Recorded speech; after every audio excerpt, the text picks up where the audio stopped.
नमस्कार विद्यार्थी मित्रांनो, या व्हिडिओमध्ये आपण मॅथ्स 1चा lesson number 4 ratio and proportion start करणार आहोत.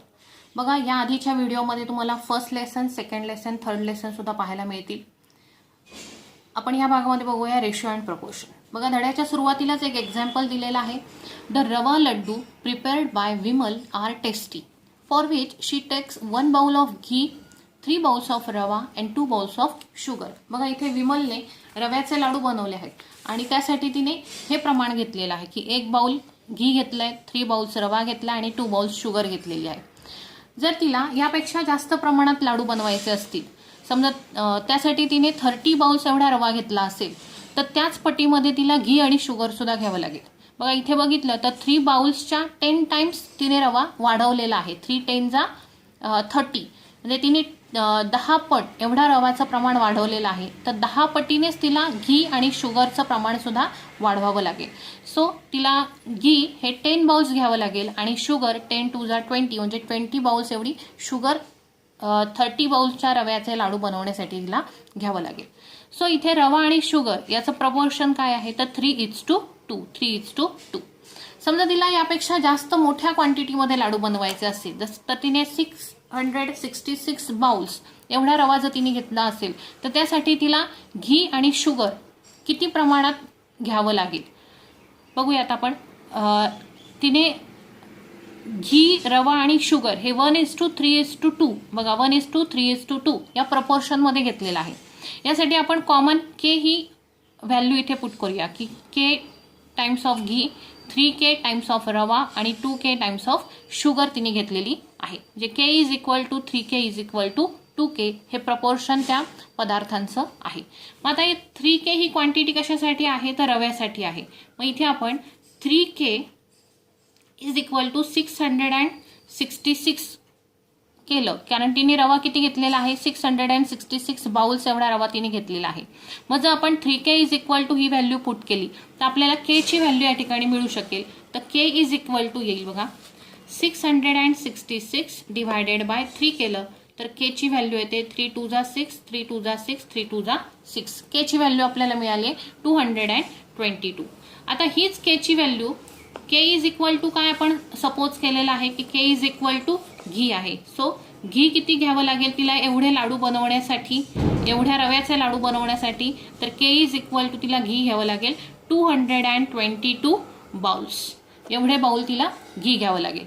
त्यानंतर शुगर बघा किती आहे तर 2K आहे. 2K is equal to sugar. मग तिला शुगर घ्यावी लागेल 2 × 222 म्हणजे 444 बाउल एवढी तिला शुगर या लाडू बनवण्यासाठी घ्यावी लागेल. म्हणजे यामध्ये आपण काय शिकतो आहोत की प्रपोर्शन, की एक क्वांटिटी वाढली तर त्याचबरोबर दुसऱ्या क्वांटिटीचं प्रमाण प्रपोर्शनमध्ये कसं वाढवलं जातं किंवा त्याची किंमत कशी काढली जाते.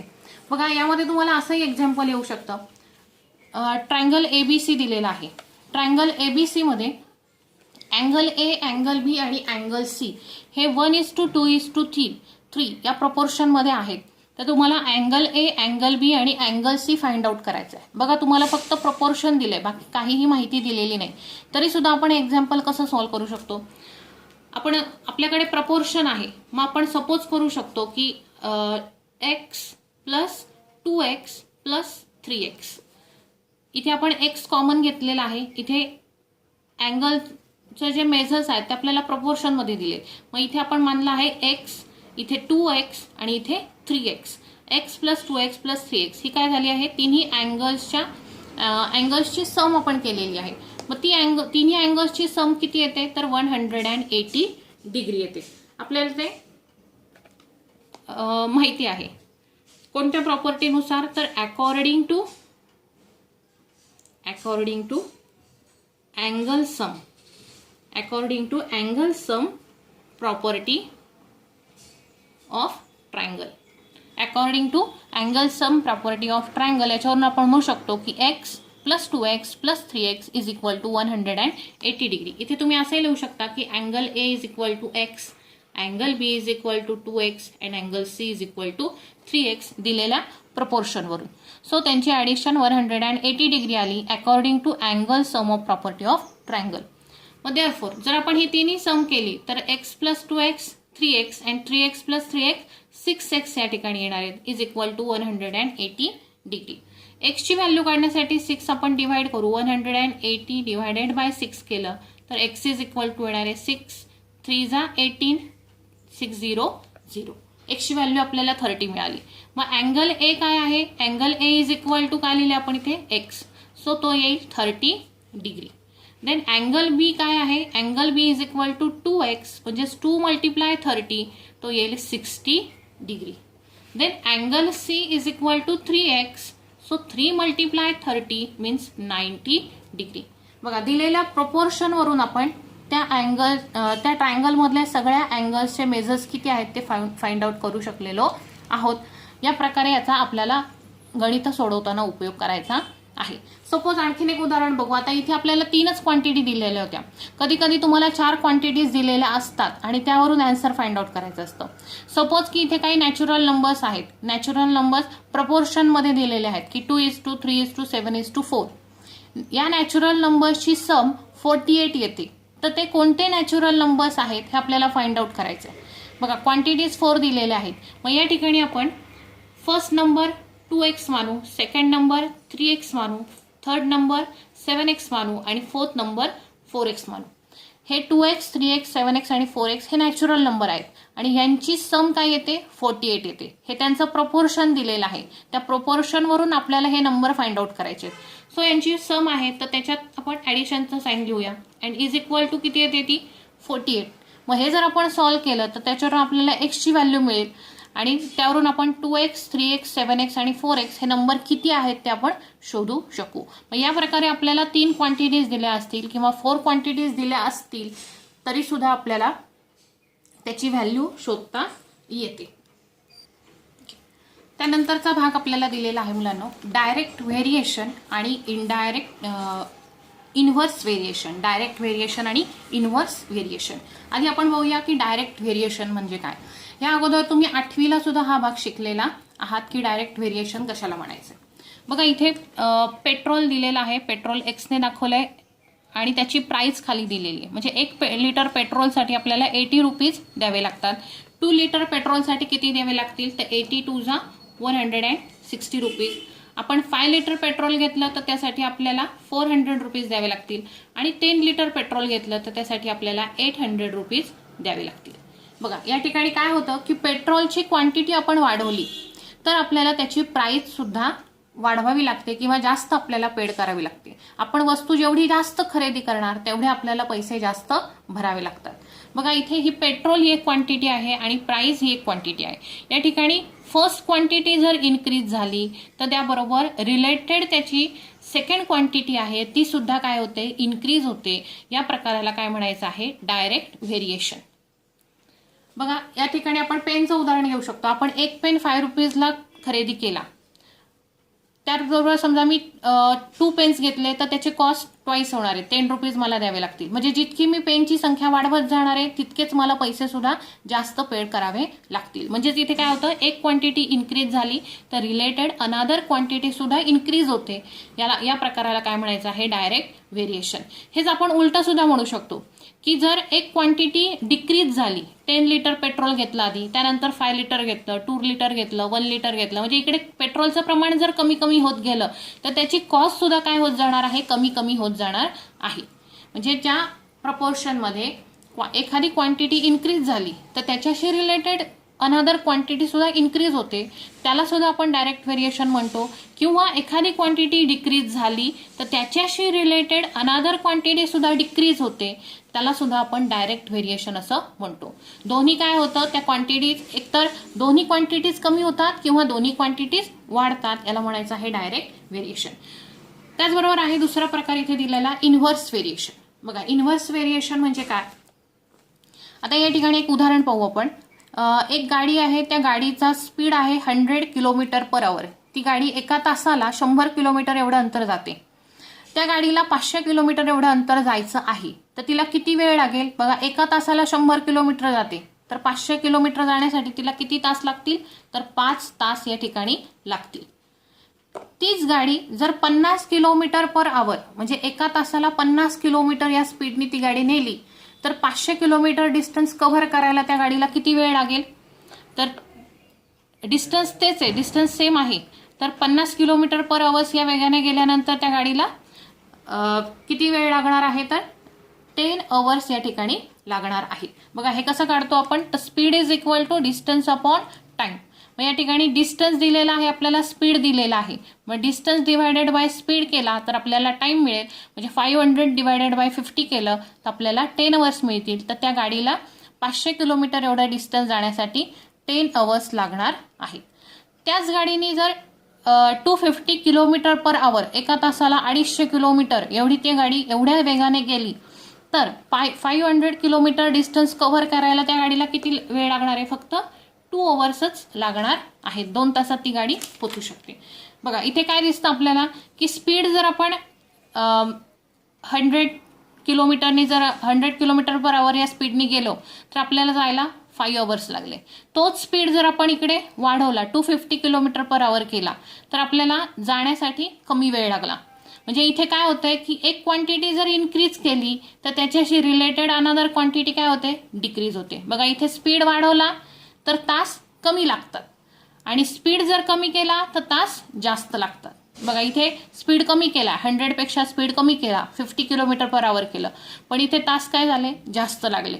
आणि इथे 100 किलोमीटर पर आवरच्या पेक्षा स्पीड इकडे वाढवला तर आवर्स काय झाले? पोहोचण्यासाठी लागणारा वेळ काय झाला? कमी झाला. म्हणजेच या ठिकाणी काय होतं की एक क्वांटिटी जर आपण वाढवली तर त्याच्याशी रिलेटेड अनदर क्वांटिटी काय होते? कमी होते. उलटं होतं इथे. म्हणून या प्रकारच्या व्हेरिएशनला काय म्हणतात? Inverse variation. When one quantity is increase then the related another quantity is decreased. म्हणजे एक क्वांटिटी इन्क्रीज झाली तर रिलेटेड क्वांटिटी काय होते? डिक्रीज होते. याला काय म्हणायचं आहे? Inverse variation. बघा उदाहरण सोडवताना आपण आता हे कसं ओळखायचं की दिलेलं एक्झाम्पल डायरेक्ट व्हेरिएशन आहे का इनव्हर्स व्हेरिएशन आहे? त्यासाठी काय करायचं बघा, डायरेक्ट व्हेरिएशनसाठी तुम्हाला 2 क्वांटिटीज दिलेल्या असतील, त्या 2 क्वांटिटीचा रेशो काढायचा. रेशो म्हणजेच काय? तर एक्स अपॉन वाय. या ठिकाणी एक क्वांटिटी आपण एक्स घेतली आहे, दुसरी क्वांटिटी वाय घेतलेली आहे, यांचा आपण रेशो काढायचा. इथे आपण रेशो काढला तर 1/80 हा फर्स्ट रेशो येतो. सेकंडमध्ये 2/160. ह्याला जर आपण रेड्यूस केलं तर 2 1 जा 2, 2 8 जा 16, 2 0 0, 1/80 आला. 5/400 केलं तर 5 1 जा 5, 5 8 जा 40, 5 0 0. आणि ते 10/800 केलं तर 10 1 जा 10, 10 8 जा 80 आणि 10 0 0. बघा या प्रकारच्या उदाहरणामध्ये सगळीकडे रेशो कसा येतो? सारखा येतो, म्हणजेच तो कॉन्स्टंट येतो. या ठिकाणी रेशो काय असतो? कॉन्स्टंट असतो. Ratio is equal to constant in direct variation. म्हणजे डायरेक्ट व्हेरिएशनचं एक्झाम्पल ओळखण्यासाठी ही एक ट्रिक आहे की त्याचा जो रेशो आहे तो रेशो कसा यायला पाहिजे? कॉन्स्टंट यायला पाहिजे. तसंच आता इनव्हर्स व्हेरिएशनमध्ये काय असतं बघा, इनव्हर्स व्हेरिएशनमध्ये इथेही तुम्हाला 2 क्वांटिटीज दिलेल्या असतात. जसं इथे आहे स्पीड आणि डिस्टन्स, ह्या 2 क्वांटिटीज आहेत. मग या क्वांटिटीचा स्पीड आणि टाइम ह्या 2 क्वांटिटीज आहेत, ह्यांचा प्रॉडक्ट जो आहे तो प्रॉडक्ट काय आला पाहिजे? कॉन्स्टंट आला पाहिजे. बघा एक्स मल्टिप्लाय वाय हा जो प्रॉडक्ट आहे हा प्रॉडक्ट बघूया आपण काय येतो. 100 मल्टिप्लाय 5 काय येणार आहे? 500. बघा हा प्रॉडक्ट आणि हा प्रॉडक्ट, 100 आणि 5चा प्रॉडक्ट काय येणार आहे? 500. देन 50 मल्टिप्लाय 10 प्रॉडक्ट काय येणार आहे? 500. तसंच 250 मल्टिप्लाय बाय 2 तो सुद्धा काय येणार आहे? 500 येणार आहे. म्हणजे इनव्हर्स व्हेरिएशनमध्ये दिलेल्या ज्या 2 क्वांटिटीज आहेत त्यांचा प्रॉडक्ट कसा येतो? तो प्रॉडक्ट कॉन्स्टंट येतो. म्हणजे एक्स मल्टिप्लाय वाय याचा प्रॉडक्ट काय येणार आहे? कॉन्स्टंट येणार आहे. आणि जर दिलेल्या 2 क्वांटिटीजचा प्रॉडक्ट कॉन्स्टंट आला तर ते एक्झाम्पल कशाचं असणार आहे? इनव्हर्स व्हेरिएशनचं असणार आहे. ओके, आता ह्याच्यामध्ये आपण एक एक्झाम्पल बघू की एक्स ही एक क्वांटिटी आहे आणि वाय ही एक क्वांटिटी आहे. एक्सची व्हॅल्यू 10, वायची व्हॅल्यू 50 दिलेली आहे. एक्सची व्हॅल्यू इथे 5 झाली, इथे वायची व्हॅल्यू 100 झाली. एक्सची व्हॅल्यू जर 20 असेल तर वायची व्हॅल्यू किती असेल हे आपल्याला फाइंड आउट करायचं आहे. सपोज आपण समजूया की वायची व्हॅल्यू एक्स आहे आणि इथे आपण या दोन्हींचा प्रॉडक्ट काढला, एक्स मल्टिप्लाय वाय केलं तर काय येणार आहे? 10 × 50 500 येतील, 5 × 100 500 येतील. म्हणजे इथे काय येतं? प्रॉडक्ट कॉन्स्टंट येतोय. याचाच अर्थ एक्झाम्पल कशाचा आहे? तर इनव्हर्स व्हेरिएशनचं हे एक्झाम्पल आहे. This is an example of inverse variation. मग आपण इथली क्वांटिटी फाइंड आउट करताना, इथली व्हॅल्यू फाइंड आउट करताना काय करणार आहोत, तर इनव्हर्स व्हेरिएशनमध्ये प्रॉडक्ट जो आहे तो कॉन्स्टंट आहे. So 500 is equal to 20 multiply X असं आपल्याला करायचं आहे. एक्सची व्हॅल्यू काढण्यासाठी 20 इकडे डिव्हाइड करायचं आहे. So X is equal to 500/20. 0 0 cut होतील आणि 2 ने 50ला डिवाइड केलं तर आन्सर ही 25. म्हणजे इथली व्हॅल्यू आपल्याला किती मिळाली, 25. या प्रकारे आपण एक्झाम्पल सॉल्व्ह करू शकतो की दिलेल्या दोन क्वांटिटीचा रेशो कॉन्स्टंट आहे का प्रॉडक्ट कॉन्स्टंट आहे हे आधी आपण शोधायचं. त्यानंतर मग आपल्याला ते एक्झाम्पल सोडवता येईल. बघा कधी कधी तुम्हाला रेशोमध्ये 3 प्रकारचे 2 किंवा 3 क्वांटिटीज दिलेल्या असतील तर त्यांचा रेशो आपल्याला कसा काढायचा आहे बघूया. Suppose A:B is equal to 2:3 हे प्रपोर्शन दिलंय. त्याचबरोबर B:C इज इक्वल टू 4:5 हे प्रपोर्शन दिलंय. बघा ह्या दोन्ही प्रपोर्शन मध्ये तुम्हाला B ही जी क्वांटिटी आहे ती दोन्हीकडे आहे, पण दोन्हींचं प्रमाण मात्र डिफरंट दिलेलं आहे. इथे B साठी 3 यूज केलाय आणि इथे B साठी 4 यूज केलेला आहे. आणि तुम्हाला प्रपोर्शन मध्ये लिहायचं आहे A:B:C हे प्रपोर्शन तुम्हाला शोधायला सांगितलेलं आहे. मग कसं शोधणार आपण, तर A/B इज इक्वल टू 2/3 आणि B/C is equal to 4/5.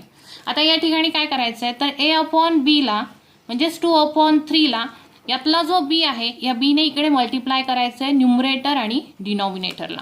So याचा प्रॉडक्ट काय येईल, 2 4 जा 8 आणि 3 4 जा 12. देन या बाजूला B/C जो आहे प्रपोर्शन मध्ये 4/5, या 4/5 ला इथल्या B ने मल्टिप्लाय करायचे 3 × 3. 4 3 जा 12 and 5 3 जा 50. आता तुम्ही A:B:C हे प्रपोर्शन मध्ये लिहू शकता, कारण इथे A ची व्हॅल्यू 8, B ची व्हॅल्यू इथे पण 12 आहे, इथे पण 12 आहे, दोन्हीकडे सेम आहे, आणि C ची व्हॅल्यू इथे 50. या प्रकारे आपण हे सॉल्व्ह करू शकतो. ओके. आता ह्या पुढचा भाग आपल्याला दिलेला आहे प्रॉपर्टीज ऑफ रेशो. बघा प्रॉपर्टीज ऑफ रेशो मध्ये काय म्हटलेलं आहे, फर्स्ट प्रॉपर्टी दिलेली आहे, ratio of numbers A and B is written A:B or A/B. बघा A आणि B या दोन नंबर्सचा रेशो कसा लिहिला जातो, तो A:B किंवा A/B. यामध्ये A is called the predecessor. A ला काय म्हणतात, प्रेडेसर असं म्हणतात, म्हणजेच त्याला फर्स्ट टर्म असं म्हणतात, आणि B is called successor. B या टर्मला सक्सेसर असं म्हटलं जातं, तीच सेकंड टर्म आहे. ही फर्स्ट टर्म आणि ही सेकंड टर्म. फर्स्ट टर्मला म्हणायचं आहे प्रेडेसर आणि सेकंड टर्मला म्हणायचं आहे सक्सेसर.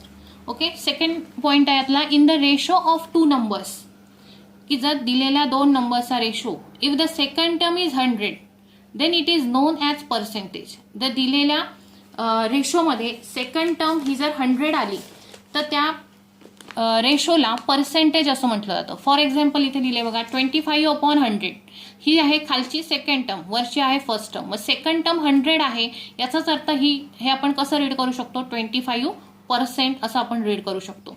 किंवा 35:100 ही फर्स्ट टर्म, ही सेकंड टर्म, ती आपण लिहिताना 35% या फॉर्ममध्ये लिहू शकतो. देन थर्ड आहे, the ratio remains unchange if its terms are multiplied or divided by non zero number. बघा काय म्हटलं इथे, की एखाद्या रेशोला जर आपण एकाच नंबरने मल्टिप्लाय केलं किंवा डिवाइड केलं तर तो रेशो चेंज होत नाही.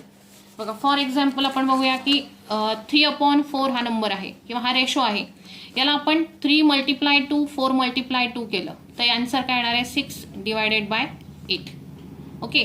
6 / 8 ला आपण 2 ने डिवाइड केलं, डिवायडेड बाय 2, 2 3 जा 6 आणि 2 4 जा 8. म्हणजे रेशो काय इथं येतो, सेमच येतो. म्हणजे एखाद्या रेशोला आपण एखाद्या नंबरने मल्टिप्लाय केलं तरी तो रेशो जो आहे तो रेशो चेंज होत नाही. हा आणि हा रेशो काय आहे, सेमच आहे, फक्त हा रेड्यूस करून एवढा येणार आहे किंवा ह्याला मल्टिप्लाय करून हा एवढा आलेला आहे. मग हेच या ठिकाणी दिलेलं आहे, द रेशो रिमेन्स अनचेंज, म्हणजे तो कधीही बदलत नाही. किंवा if its terms are multiplied, जर त्याला आपण एकाच नंबरने मल्टिप्लाय केलं किंवा एकाच नंबरने डिव्हाइड केलं तर तो रेशो कधीही चेंज होत नाही. फॉर एक्झाम्पल दिले बघा 3:4, 6:8, जसं इथे 2 ने मल्टिप्लाय केलं, इथे मी दाखवलंय 2 ने मल्टिप्लाय केलंय, तो झाला 6:8. Similarly 2:3:5 is 8:12:20. या ठिकाणी 4 ने मल्टिप्लाय केलेला आहे प्रत्येक क्वांटिटीला. 2 4 जा 8, 3 4 जा 12, 5 4 जा 20. फक्त काय लिहिलंय condition, if K is non zero number. आपण ज्या नंबरने मल्टिप्लाय किंवा डिवाइड करणार आहोत तो नंबर कसा पाहिजे, नॉन झिरो नंबर, म्हणजे फक्त झिरो नको, झिरो सोडून कोणताही नंबर चालणार आहे. देन फोर्थ प्रॉपर्टी आहे, the quantities taken in the ratio must be expressed in the same unit. बघा, तुम्ही जे काही क्वांटिटी रेशोमध्ये दाखवणार आहात ती रेशोमध्ये दाखवताना त्या क्वांटिटीचे जे युनिट्स असतील ते युनिट्स सेम पाहिजे. ओके, फॉर एक्झाम्पल बघा इथे 5 किलोग्रॅम आणि 2500 ग्रॅम्स ह्या दोन क्वांटिटीज आहेत. मग ह्याचा जर आपल्याला रेशो लिहायचा असेल तर हे 1 किलोग्रॅम आणि हे ग्रॅममध्ये लिहून आपल्याला चालणार नाही. एक तर दोन्ही क्वांटिटीज किलोग्रॅममध्ये पाहिजेत किंवा दोन्ही क्वांटिटीज ग्रॅममध्ये पाहिजेत. मग 5 किलोग्रॅमचे आपण 5000 grams is equal to 2500 grams. इथे काय झाले बघा, युनिट्स काय झाले, दोन्हींचे सेम झाले. आता आपण याचा रेशो काढू शकतो. किंवा दोन्ही क्वांटिटीज किलोग्रॅममध्ये करून घ्या, 5 किलोग्रॅम आणि 2005 ग्रॅम्स म्हणजे 2.5 किलोग्रॅम असंही आपण या ठिकाणी लिहू शकतो. थोडक्यात लक्षात काय ठेवायचं की जेव्हा आपण रेशो लिहितो तेव्हा दोन्ही क्वांटिटीचे जे युनिट्स असतात ते युनिट्स सेमच असले पाहिजेत. ओके, देन याच्यातली नेक्स्ट प्रॉपर्टी आहे, the ratio of 2 quantities is unitless. जेव्हा आपण दिलेल्या 2 क्वांटिटीजचा रेशो लिहितो तेव्हा त्याला कोणत्याही प्रकारचं युनिट द्यायचं नाही. जरी त्या क्वांटिटीज किलोग्रॅम ग्रॅममध्ये असतील, मीटर सेंटीमीटरमध्ये असतील तरी त्या रेशोला कोणतंही युनिट आपल्याला लिहिता येत नाही. बघा, फॉर एक्झाम्पल दिले, the ratio of 2 kilogram and 300 grams is not 2:300. आपण 2:300 या प्रकारे लिहू शकत नाही, कारण एक क्वांटिटी किलोग्रॅम आहे, एक ग्रॅम आहे. म्हणजे इथे तुम्हाला काय करावं लागेल, 2 किलोग्रॅमचे 2000 ग्रॅम्स म्हणजे 2000:300 या प्रकारे लिहावं लागेल. 2000:300 या प्रकारे त्याचा रेशो येईल. आणि हा जो रेशो असेल ह्या रेशोला आपल्याला काहीही युनिट या ठिकाणी द्यायचं नाही, म्हणजे ग्रॅम किलोग्रॅम असं काहीही युनिट लिहायचं नाही. ओके, आता आपण वळूया प्रॅक्टिस सेट 4.1 कडे. प्रॅक्टिस सेट 4.1 मधला फर्स्ट क्वेश्चन आहे. बघा, फर्स्ट क्वेश्चन बघूया आपण. From the following pair of numbers find the reduced form of ratio of first number to second number. बघा, फर्स्ट नंबरचा सेकंड नंबरशी असणारा रेशो आपल्याला या ठिकाणी काढायचा आहे. फर्स्ट एक्झाम्पल दिलंय 72 आणि 60. रेशो काढताना 72/60 ही फर्स्ट टर्म, ही सेकंड टर्म, प्रेडेसर आणि सक्सेसर असं त्यांना म्हणायचं आहे. सो रेड्यूस फॉर्म त्याचा आपल्याला करायचा आहे. Find the reduce form. Reduce form याचा अर्थ काय की या संख्यांना डिव्हाइड करून त्याचा स्मॉलेस्ट फॉर्म आपल्याला बनवायचा आहे. मग 72 आणि 60 बघा, या ठिकाणी तुमचे टेबल्स जेवढे चांगले पाठ असतील तेवढं तुम्हाला डिव्हायडेशन पटापट करता येईल. 12च्या टेबलमध्ये ह्या दोन्ही नंबर्स आहेत, सो आपण दोन्ही नंबर्सला 12 ने डिव्हाइड करू. 12 6 जा 72 आणि 12 5 जा 60. सो रेड्यूस फॉर्म याचा आला आहे 6:5. या प्रकारे हे सॉल्व्ह करायचं आहे. देन सेकंड दिलेला आहे 38 आणि 57 आणि थर्ड एक्झाम्पल आहे 52 आणि 70. हे याच प्रकारे तुम्ही मला सॉल्व्ह करून फोटो पाठवायचा आहे. सोपे एक्झाम्पल आहे फर्स्ट.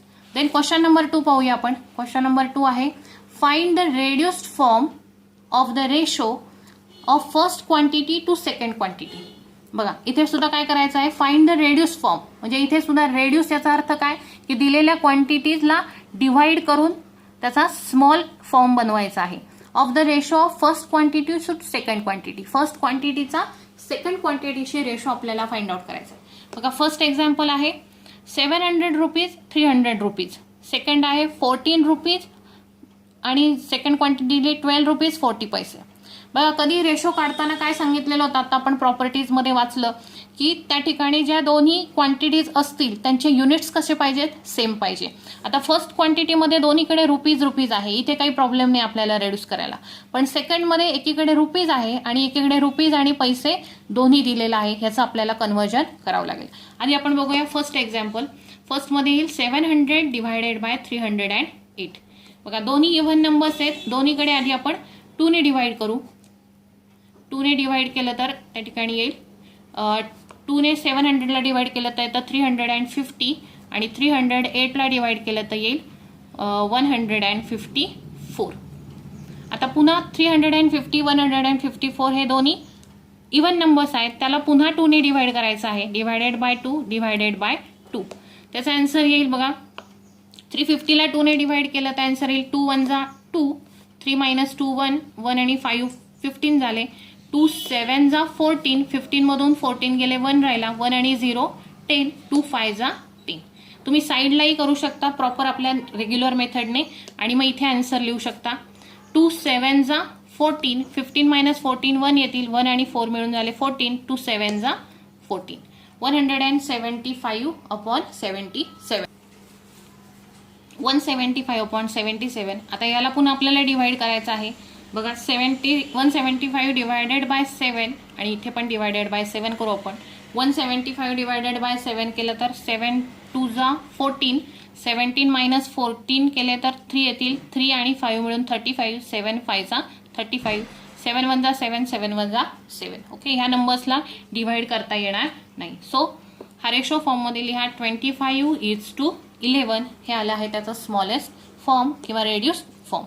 देन सेकंड क्वांटिटी दिलेली आहे 14 रुपीज आणि 12 रुपीज अँड 40 पैसे. दोन्ही क्वांटिटीज आपण पैसेमध्ये कन्वर्ट करून घ्यायच्या आहेत. बघा 14 रुपीज म्हणजे किती पैसे होतात, 100 पैसे म्हणजे 1 रुपीज होतो. सो याला 100 ने मल्टिप्लाय करायचे. 14 इंटू 100 म्हणजे झाले 1400 पैसे. ओके, देन 12 रुपीज अँड 40 पैसे. 12 रुपीज अँड 40 पैसे याचं कन्वर्जन करू. 12 रुपीज म्हणजे 12 इंटू 100 हे कन्वर्ट झाले पैसेमध्ये आणि प्लस हे 40 पैसे. 12 इंटू 100 1200 प्लस 40 म्हणजे 1240 पैसे. असं याचं कन्व्हर्जन आधी करून घ्यायचं आहे की दोन्ही क्वांटिटीज आपण पैसेमध्ये कन्व्हर्ट करून घेतलेलं आहे. ही फर्स्ट क्वांटिटी आणि ही सेकंड क्वांटिटी आहे. सो रेशो काढायचा आहे आपल्याला first quantity to second quantity. So 1400 divided by 1240 आपल्याला करायचं आहे. बघा इथे 0 0 दोन्हीकडे सेम आहे, 0 ला 0 कॅन्सल करू आपण. येतील 140 डिवायडेड बाय 124. दोन्हीकडे आपण 2 ने डिवाइड करू शकतो. So divided by 2. मोठा नंबर घेतला तरी चालेल पण सगळ्यांना समजावं यासाठी मी छोट्या छोट्या नंबरने डिवाइड करून दाखवते. 2 7 जा 14, 2 0 0. इकडे 2 6 जा 12, 2 2 जा 4. पुन्हा इथे 2 ने डिवाइड होईल. सो 2 3 जा 6, 7 मायनस 6 1 आणि हा 0 10 येतील, 2 5 जा 10. इथे 2 3 जा 6, 2 1 जा 2. 35:31 हा रेशो या ठिकाणी आलेला आहे. देन यातलं थर्ड एक्झाम्पल पाहूया. 5 लिटर आणि 2005 मिलीलिटर. इथे काय करायचं आहे, फक्त लिटरचं कन्व्हर्जन मिलीलिटरमध्ये करायचं आहे. 1 लिटर याचा अर्थ काय होतो 1000 millilitre. So 5 litre means 5 multiply 1000 is equal to येणार आहे 5000 मिलीलिटर. आणि इकडे सेकंड क्वांटिटी 2500 मिलीलिटर आपल्याला दिलेलीच आहे. सो इथे तुम्ही 5000 डिवायडेड बाय 2500 हा रेड्यूस करा आणि पुढचं एक्झाम्पल सॉल्व्ह करा.